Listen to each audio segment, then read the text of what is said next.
আলহামদুলিল্লাহি রাব্বিল আলামিন ওয়াসসালাতু ওয়াসসালামু আলা সাইয়্যিদিল মুরসালিন আম্মা বা'দ ফাআউযু বিল্লাহি মিনাশ শাইতানির রাজিম বিসমিল্লাহির রহমানির রহিম আসসালাতু ওয়াসসালামু আলাইকা ইয়া রাসূলুল্লাহ আসসালাতু ওয়াসসালামু আলাইকা ইয়া হাবিবাল্লাহ আসসালাতু ওয়াসসালামু আলাইকা ইয়া নবিয়াল্লাহ ওয়া আলা আলিকা ওয়া আসহাবিকা ইয়া নূরাল্লাহ। মাদানী চ্যানেলের দর্শকবৃন্দ, দেশ ও দেশের বাইরে থেকে যারাই আপনাদের পছন্দনীয় আপনাদের অনুষ্ঠান সাহাবায়ে কেরাম আলাইহিমুর রিদওয়ান এর সাথে রয়েছেন, দেখছেন, সবাইকে জানায় আন্তরিক মুবারকবাদ ও শুভেচ্ছা।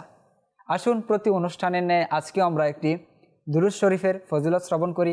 প্রিয় নবী রসুল আরবি সাল্লাল্লাহু তাআলা আলাইহি ওয়াসাল্লাম ইরশাদ করেন, যে ব্যক্তি সকালে 10 বার ও সন্ধ্যায় 10 বার আমার প্রতি দুরূদ শরীফ পাঠ করবে, কিয়ামতের দিন সে আমার শাফাআত লাভ করবে। সুবহানাল্লাহ। সল্লু আলাল হাবিব সাল্লাল্লাহু তাআলা আলা মুহাম্মদ সাল্লাল্লাহু আলাইহি ওয়াসাল্লাম। মাদানী চ্যানেলের দর্শকবৃন্দ, পূর্বের পর্বগুলোতে আমরা যে কোনো একজন সাহাবীর বিশেষত্ব শ্রবণ করে আসছি। আজকেও আমরা ইনশাআল্লাহ একজন সাহাবীর বিশেষত্ব শ্রবণ করব। তো তার নাম কি? তার নাম হচ্ছে হযরত সাইয়্যিদুনা জাফর বিন আবি তালিব রাদিয়াল্লাহু তাআলা আনহু। জি, জাফর বিন আবি তালিব রাদিয়াল্লাহু তাআলা আনহুর পরিচয় যদি আমরা জানতে চাই, তিনি হচ্ছেন হযরত সাইয়্যিদুনা আলী রাদিয়াল্লাহু তাআলা আনহুর ভাই, প্রিয় নবী রাসূল আরবি সাল্লাল্লাহু আলাইহি ওয়াসাল্লামের চাচাতো ভাই, এবং হাসান এবং হুসাইন রাদিয়াল্লাহু তাআলা আনহুমা এর চাচা যান। তাছাড়াও আরও বেশ কিছু দিক থেকে আসলে পরিচিত করা যায়। হুজুর সাল্লাল্লাহু আলাইহি ওয়াসাল্লাম প্রিয়জনদের মধ্যে যারা ছিলেন তাদের অন্যতম একজন হচ্ছেন হযরত সাইয়্যিদুনা জাফর তাইয়ার রাদিয়াল্লাহু তাআলা আনহু। হযরত সাইয়্যিদুনা জাফর বিন আবি তালিব রাদিয়াল্লাহু তাআলা আনহুর উপনাম হচ্ছে আবু আবদুল্লাহ, অর্থাৎ আবদুল্লাহর পিতা, এবং তার যে উপাধি রয়েছে, তার উপাধি হচ্ছে আবুল মাসাকিন, তারপরে জাওয়াদ, জুল হিজরতাইন, তাইয়ার, আবুল জানাহাইন। এইগুলো হচ্ছে হযরত সাইয়্যিদুনা জাফরে তাইয়ার জাফর বিন আবি তালিব রাদিয়াল্লাহু তাআলা আনহু এর উপাধি। তার যে উপাধি আবুল মাসাকিন, অর্থাৎ মিসকিনদের বাবা বলা চলে, বা মিসকিনদের সাথে যার ঘনিষ্ঠ সম্পর্ক রয়েছে তাকেও আবুল মাসাকিন বলা হয়। ইনশাল্লাহ সেই প্রেক্ষাপট কী কারণে আবুল মাসাকিন বলা হতো সেই ঘটনা আমরা জানব। জাওয়াদ বলা হতো, জুল হিজরতাইন কেন বলা হতো, অর্থাৎ 2 বার হিজরতকারী। তাছাড়া তাইয়ার যে দ্রুত বেগে উড্ডয়নকারী, কেন এই উপাধি তাকে দেওয়া হয়েছে সেটিও আমরা শুনব। আবুল জানাহাইন অর্থ 2 পাখার অধিকারী, 2 ডানা বিশিষ্ট। তো এই যে উপাধিগুলো রয়েছে প্রত্যেকটি ইউনিক উপাধি। তো উপাধিগুলো কী কারণে তার সাথে জড়িত হয়েছে, সম্পৃক্ত হয়েছে, ইনশাল্লাহ আমরা সেগুলো পর্যায়ক্রমে জানার চেষ্টা করব। হযরত সাইয়্যিদুনা জাফর বিন আবু তালিব রাদিয়াল্লাহু তাআলা আনহু ইসলাম ধর্ম গ্রহণ করেন কখন? এটি একটি প্রশ্ন। হযরত সাইয়্যিদুনা জাফর বিন আবু তালিব রাদিয়াল্লাহু তাআলা আনহু ইসলাম ধর্ম গ্রহণ করেন শুরুর দিকে, অর্থাৎ কাদিমুল ইসলাম যাদের বলা হয় তাদের মধ্যে একজন ছিলেন জাফর বিন আবি তালিব রাদিয়াল্লাহু তাআলা আনহু। আর কাদিমুল ইসলাম একটি অন্যতম উপাধি বা ব্যক্তির বা সাহাবীর জন্য একটি অন্যতম বিশেষত্ব বলা চলে, কেননা যারা প্রথমে ইসলাম ধর্ম গ্রহণ করেছে কোরআনের মধ্যেও তাদের ফজিলত বর্ণিত হয়েছে। সুতরাং সেই সকল কাদিমুল ইসলাম যারা ছিলেন, যারা প্রথমে ইসলাম ধর্ম গ্রহণ করেছিলেন, তাদের মধ্যে অন্যতম একজন হচ্ছেন জাফর বিন আবি তালিব রাদিয়াল্লাহু তাআলা আনহু। জাফর বিন আবি তালিব রাদিয়াল্লাহু তাআলা আনহুর ইসলাম ধর্ম গ্রহণ করার পিছনে হযরত আলী রাদিয়াল্লাহু তাআলা আনহুর ভূমিকা ছিল। তার আমল, তার কার্যক্রম, তার অ্যাক্টিভিটিস, অর্থাৎ আলী রাদিয়াল্লাহু তাআলা আনহুর কার্যক্রম, অ্যাক্টিভিটিস হযরত সাইয়্যিদুনা জাফর বিন আবি তালিব রাদিয়াল্লাহু তাআলা আনহুকে প্রভাবিত করে। এর আসরে তিনি ইসলাম ধর্ম গ্রহণ করেন। হযরত সাইয়্যিদুনা জাফর বিন আবি তালিব রাদিয়াল্লাহু তাআলা আনহু ইসলাম ধর্ম গ্রহণ করেন 30 অথবা 31 জন পুরুষ সাহাবীর পর, অর্থাৎ প্রথম দিকে যারা ইসলাম ধর্ম গ্রহণ করেন, যে হযরত সাইয়্যিদুনা উমর ফারুক রাদিয়াল্লাহু তাআলা আনহুর মাধ্যমে 40 যে সংখ্যাটা রয়েছে বরকতপূর্ণ সংখ্যা, সেই সংখ্যাটি পরিপূর্ণ হয়। অর্থাৎ উমর ফারুক রাদিয়াল্লাহু তাআলা আনহুর পূর্বেই হযরত সাইয়্যিদুনা জাফর বিন আবি তালিব রাদিয়াল্লাহু তাআলা আনহু ইসলাম ধর্ম গ্রহণ করেন।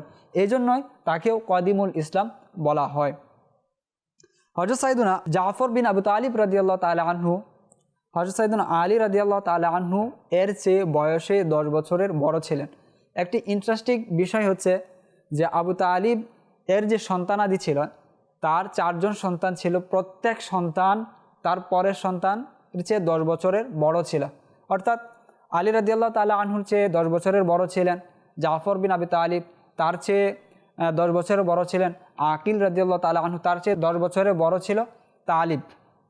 তো এই যে একটা ইন্টারেস্টিং বিষয় তাদের ভাইদের মধ্যে রয়েছে যে প্রত্যেক ভাই অপর ভাইয়ের চেয়ে 10 বছরের বড়, বা তার যে ছোট ছিলেন তিনি 10 বছরের ছোট ছিলেন।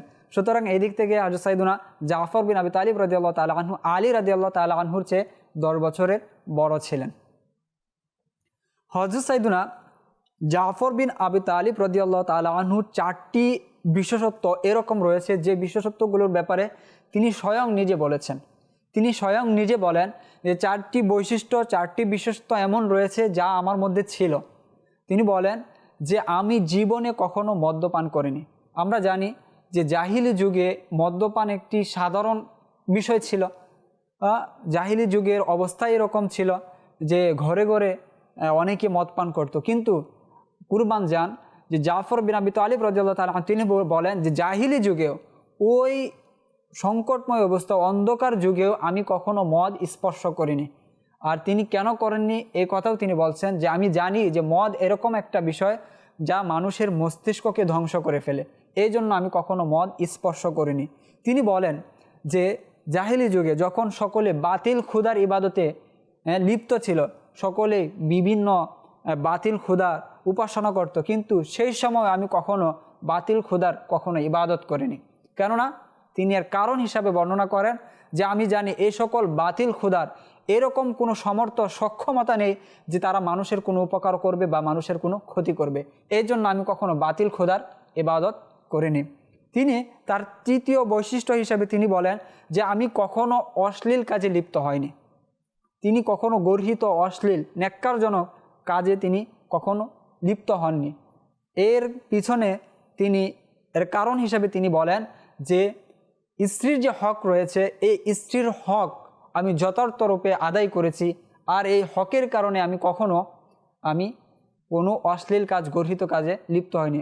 আর ভাবা যায় যে জাহিলিয়াতের যুগে অশ্লীল কাজ গর্হিত কাজ কিভাবে ছড়িয়ে পড়েছিল, কিন্তু সেই যুগেও হযরত সাইয়েদুনা জাফর বিন আবি তালিব রাদিয়াল্লাহু তাআলা আনহু কোনো গর্হিত কাজ অশ্লীল কাজে জড়িত হননি। এটাও তার একটি বৈশিষ্ট্য যা তিনি নিজে বলছেন। আর চতুর্থ এবং শেষ যে বৈশিষ্ট্য সেটা হচ্ছে তিনি বলেন আমি কখনো মিথ্যা বলিনি। তিনি কখনো মিথ্যা বলেননি, নিজে বলছেন।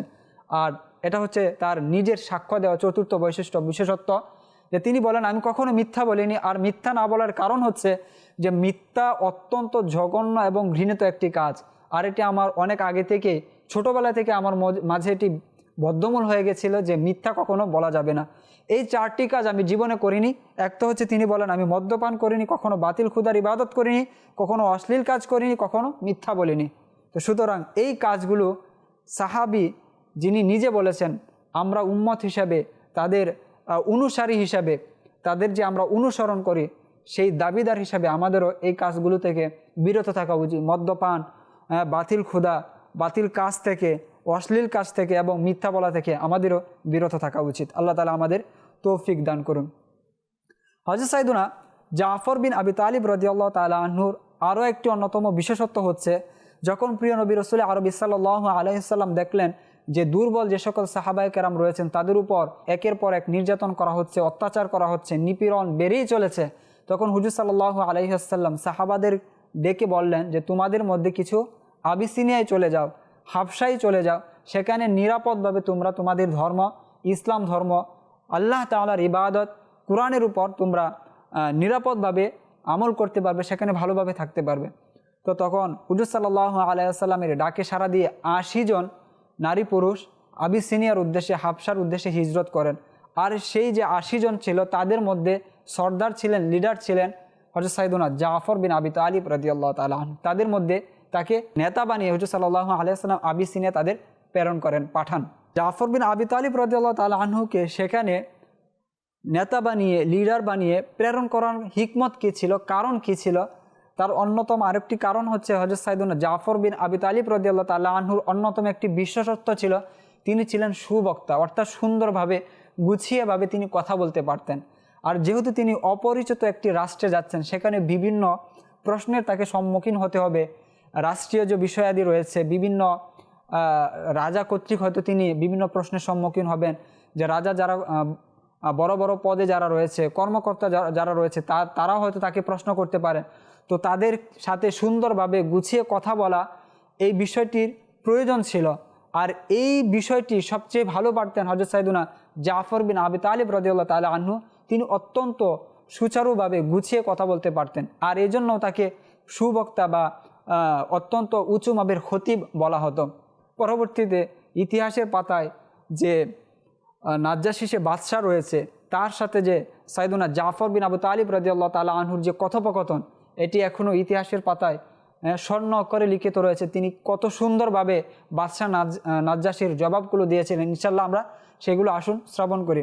হযরত সাইয়েদুনা জাফর বিন আবি তালিব রাদিয়াল্লাহু তাআলা আনহু যখন আবিসিনিয়ায় হিজরত করে চলে যান, তখন এই বিষয়টি কোনোভাবে মক্কার কুরাইশ কাফেররা, অমুসলিমরা কোনোভাবে মেনে নিতে পারছিল না।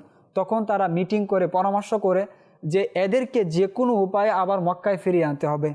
তো তারা এর জন্য একটি বোর্ড গঠন করে এবং তারা এভাবেও পরামর্শ করে যে আমরা নাজ্জাশী যে বাদশা রয়েছে তাকে উত্তম উপহার প্রদান করব, এবং তার যে উপরস্থ কর্মচারী কর্মকর্তা যারা রয়েছে তাদেরকে আমরা ভালো ভালো উপঢৌকন দিয়ে আমরা যে কোনো উপায়ে তাদেরকে আবার ফিরিয়ে আনব। আর সেখানে অর্থাৎ নাজ্জাশীর কাছে যারা যাবে তাদের জন্য নির্ধারিত করেন আমর বিন আবস এবং উমারা বিন ওয়ালিদ, বা অন্য এক বর্ণনা রয়েছে আবদুল্লাহ ইবনে রবিয়া। এই দুইজন ব্যক্তিকে মক্কার কুরাইশরা নিযুক্ত করে যে তারা গিয়ে সেখানে বুঝিয়ে সুঝিয়ে নাজ্জাশীকে আবার এই সকল মুসলমানদেরকে মক্কায় ফিরিয়ে আনবে। তারা ভালো মানের উপঢৌকন তারা একত্রিত করলো, এবং পরবর্তীতে আমর বিন আস এবং উমারা ইবনে ওয়ালিদ অথবা আবদুল্লাহ ইবনে রবিয়া তাদের দুজনকে প্রেরণ করা হলো। তো সেখানে গিয়ে প্রথমত তারা ভালো ভালো উপঢৌকনগুলো বাদশাহ নাজ্জাশীকে দিল, এবং উপরস্থ যারা কর্মচারী কর্মকর্তা ছিল তাদেরকেও দিল, এবং তাদের বলল যে আপনাদের দেশে আমাদের দেশ থেকে কিছু লোক পালিয়ে এসেছে, সেখানে তারা বিশৃঙ্খলা সৃষ্টি করেছে, আপনাদের দেশেও তারা বিশৃঙ্খলা সৃষ্টি করবে। তারা তাদের বাপদাদার ধর্ম ত্যাগ করে দিয়েছে, এবং এমনকি এ দেশে এসে আপনাদের ধর্ম গ্রহণ করেনি। সুতরাং তাদেরকে আমাদের সাথে পাঠান, তাদেরকে আমাদের সুপুর্দ করে দিন। যখন এই খবর নাজ্জাশী তিনি শুনতে পেলেন, তিনি মুসলমানদেরকে খবর পাঠান যে তোমরা আমার দরবারে আসো, এবং তোমাদের যে কি ঘটনা হয়েছে, তোমাদের কি মন্তব্য রয়েছে, তোমাদের কথাও আমি শুনতে চাই। পরবর্তীতে সকলে মিশে নির্ধারিত করেন যে সেখানে গিয়ে আলোচনা করবেন জাফর বিন আবি তালিব রাদিয়াল্লাহু তাআলা আনহু। কেননা সকলেই জানতেন যে সবচেয়ে ভালো কথায় সুচারুভাবে যিনি কথা বলতে পারেন, কথার বাগ্মিতা যার রয়েছে, তিনি হচ্ছেন জাফর বিন আবি তালিব রাদিয়াল্লাহু তাআলা আনহু।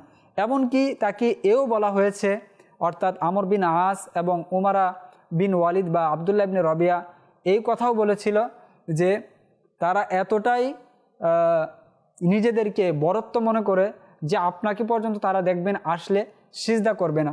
তারা অভিযোগ জানালো। আর বাদশাহ নাজ্জাশী তার যে আলেম যারা ছিল তাদেরকেও ডাকলেন। ডাকার পর সবাইকে বললেন যে আপনারা আপনাদের কিতাব গ্রন্থ খুলে বসুন, আর মুসলিম বাহিনী যারা আসছে তাদের কথার সাথে কথা মিলিয়ে দেখবেন তারা সত্য কথা বলে কিনা।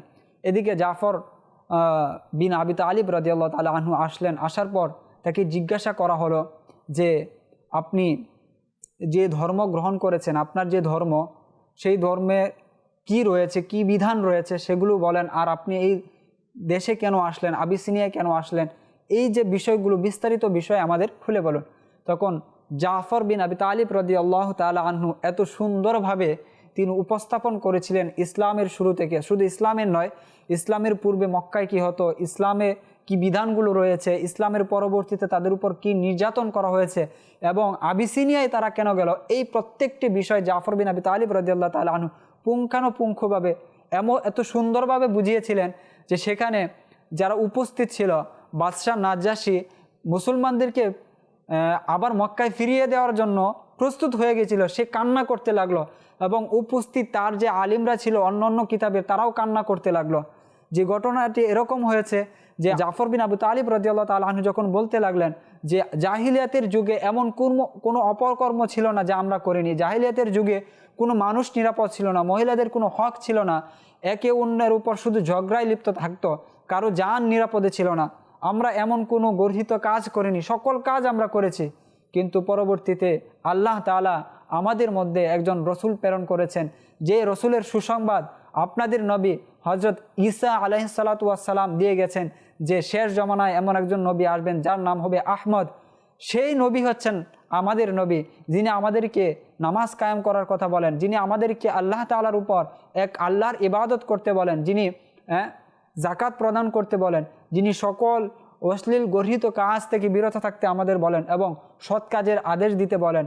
তিনি হচ্ছেন সেই নবী যার আদেশে আমরা মেনে চলি, যার প্রত্যেকটি আদেশ পুঙ্খানুপুঙ্খভাবে আমরা বাস্তবায়ন করার চেষ্টা করি।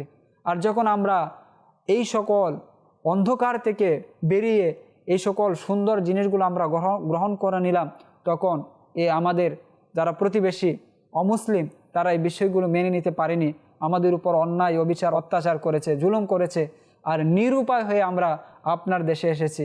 আর আপনার দেশে আসার কারণ এটাই, আমরা জানি আপনি হচ্ছেন একজন সৎ, একজন নীতিবান মানুষ। আমাদের এই বিশ্বাস রয়েছে যে আমরা অন্য কোনো জায়গায় এই জন্যই যাইনি যে আপনার ব্যাপারে আমাদের সুধারণা রয়েছে, আপনি একজন অত্যন্ত সৎ মানুষ।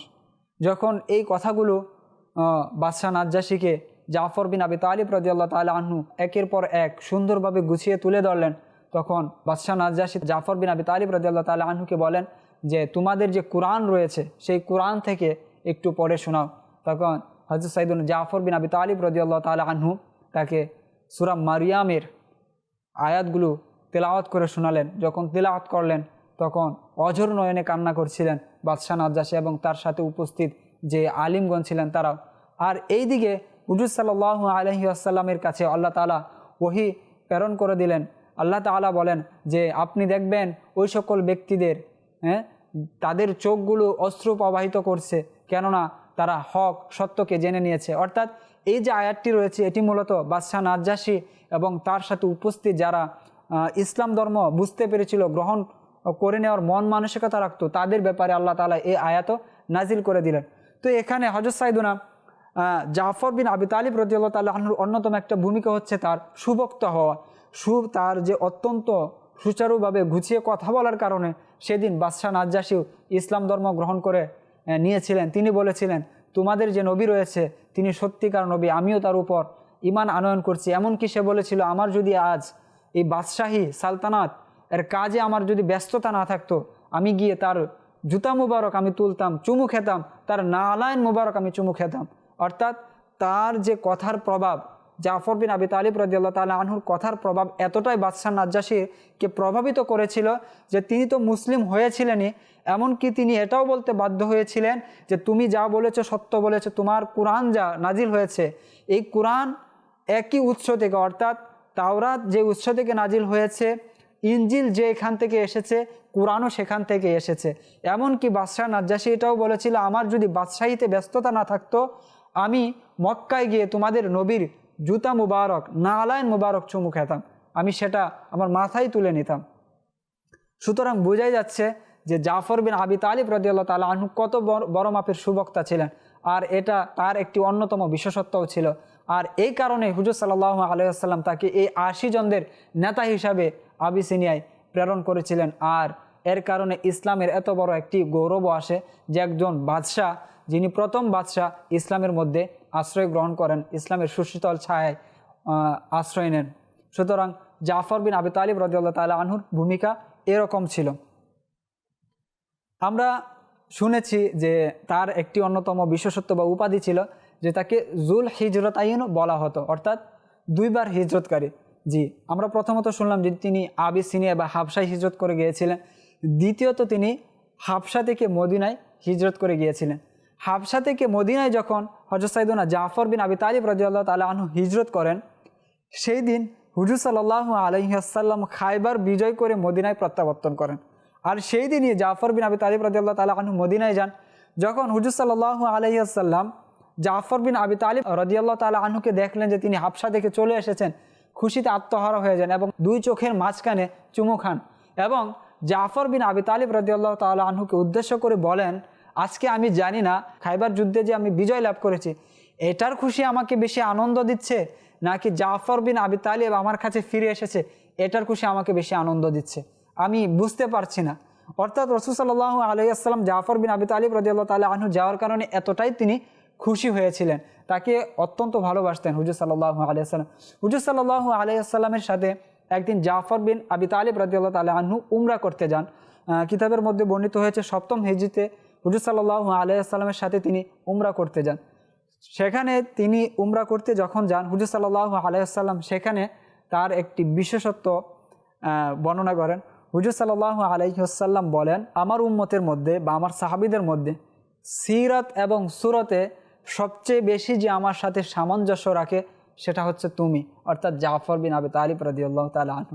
হুজুর সাল্লাল্লাহু আলাইহি ওয়াসাল্লাম সুসংবাদ দিচ্ছেন, বলছেন তার বিশেষত্ব। হুজুর সাল্লাল্লাহু আলাইহি ওয়াসাল্লাম বলছেন যে আমার সিরাত এবং সুরতের সাথে সবচেয়ে বেশি সামঞ্জস্যপূর্ণ ব্যক্তি হচ্ছে হযরত সাইয়্যিদুনা জাফর বিন আবি তালিব রাদিয়াল্লাহু তাআলা আনহু।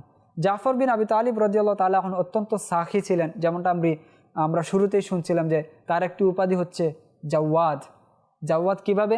হযরত সাইয়্যিদুনা আবু হুরায়রা রাদিয়াল্লাহু তাআলা আনহু বলেন, যখনই আমরা ক্ষুধার্ত হতাম তখন আমরা খাবারের জন্য বিভিন্ন মাধ্যম তালাশ করতাম, কিন্তু সবচেয়ে বেশি আমাদের খাবারের যিনি ব্যবস্থা করতেন, সাহায্য করতেন, তিনি হচ্ছেন হযরত সাইয়্যিদুনা জাফর বিন আবি তালিব রাদিয়াল্লাহু তাআলা আনহু। এমনকি তিনি আমাদের ডেকে ঘরে নিয়ে যেতেন এবং ঘরের মধ্যে যে কোনো জিনিস, খাবারের যে বস্তুই থাকতো তিনি আমাদের সামনে দিয়ে দিতেন।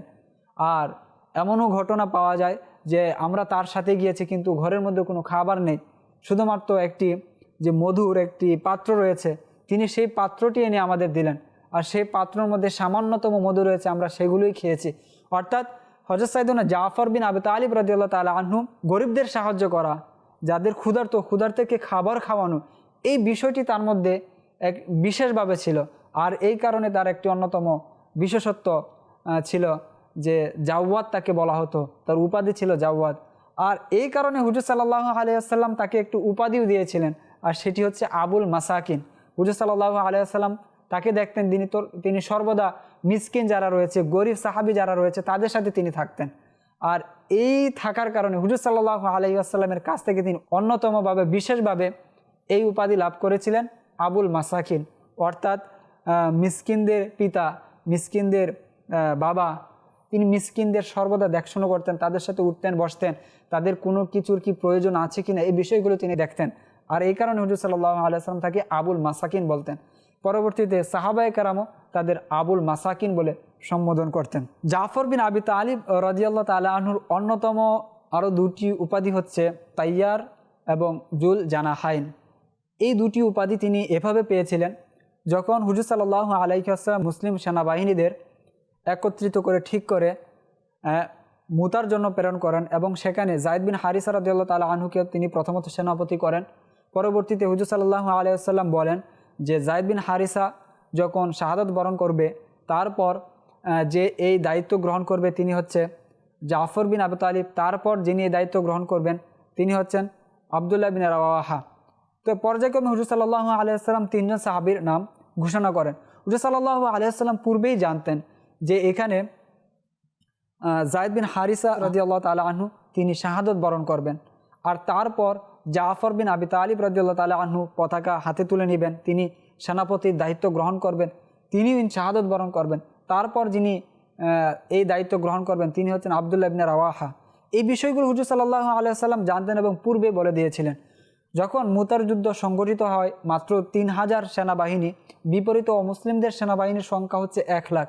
তো সেখানে হযরত সাইয়্যিদুনা হুজুর সাল্লাল্লাহু আলাইহি ওয়াসাল্লাম যে পূর্ব ভবিষ্যৎবাণী করেছিলেন, অদৃশ্যের সংবাদ যে দিয়েছিলেন, অনুরূপভাবে সেই যুদ্ধে শুরুতে হযরত সাইয়্যিদুনা যায়েদ বিন হারিস রাদিয়াল্লাহু তাআলা আনহু শাহাদাত বরণ করেন এবং হুজুর সাল্লাল্লাহু আলাইহি ওয়াসাল্লাম তখনই মসজিদে নববীতে মেম্বারে দাঁড়িয়ে উপস্থিত সাহাবীদের বলছিলেন যে যায়েদ শাহাদাত বরণ করেছে, এই মুহূর্তে হাতে পতাকা নিয়েছে জাফর বিন আবি তালিব রাদিয়াল্লাহু তাআলা আনহু। এবং হুজুর সাল্লাল্লাহু আলাইহি ওয়াসাল্লাম যেন সরাসরি সব দেখছিলেন যে প্রথমত হযরত সাইয়্যিদুনা জাফর বিন আবি তালিব রাদিয়াল্লাহু তাআলা আনহুর ডান হাত কর্তন করা হয়, অতঃপর বাম হাত, অতঃপর তাকে শহীদ করা হয়। এই যে হুজুর সাল্লাল্লাহু আলাইহি ওয়াসাল্লাম পূর্বে ভবিষ্যৎবাণী করে দিয়েছিলেন যে এই যুদ্ধে জাফর বিন আবি তালিব রাদিয়াল্লাহু তাআলা আনহু শাহাদাত বরণ করবেন, পরবর্তীতে দেখা যায় যে তিনি এভাবে শাহাদাত বরণ করেন। পরবর্তীতে দায়িত্ব গ্রহণ করেন আব্দুল্লাহ ইবনে রাওয়াহা রাদিয়াল্লাহু তাআলা আনহু, তিনিও শাহাদাত বরণ করেন। অতঃপর খালিদ আল্লাহ তাআলার যে তলোয়ার সাইফুল্লাহ, তিনি দায়িত্ব গ্রহণ করেন সেনাবাহিনীর প্রধান হিসেবে। তিনি দায়িত্ব পালন করার পর বিজয় ছিনিয়ে আনেন। তো সেই যুদ্ধের মধ্যে জাফর বিন তালিব রাদিয়াল্লাহু তাআলা আনহু শাহাদত বরণ করেন। যে কিতাবের মধ্যে পাওয়া যায় আব্দুল্লাহ ইবনে উমর রাদিয়াল্লাহু তাআলা আনহু তিনি বলেন যে সেই যুদ্ধে জাফর বিন আবি তালিব রাদিয়াল্লাহু তাআলা আনহু এতটাই আঘাত পেয়েছিলেন, তার শরীরে এতগুলোই ক্ষত তৈরি হয়েছিল যে তার শুধু সামনের অংশে 70টি থেকে 90টি তীর এবং বল্লমের আঘাত লেগেছিল। তিনি এতটাই সাহসী ছিলেন, বীর ছিলেন যে প্রত্যেকটা আঘাত তার সামনের দিকে ছিল, পিছনে কোনো আঘাত ছিল না। এর দ্বারা প্রতীয়মান হয়, বোঝা যায় যে কখনও তিনি নিজের প্রাণ বাঁচানোর জন্য, নিজেকে রক্ষার জন্য পিঠ ফিরিয়ে দেননি।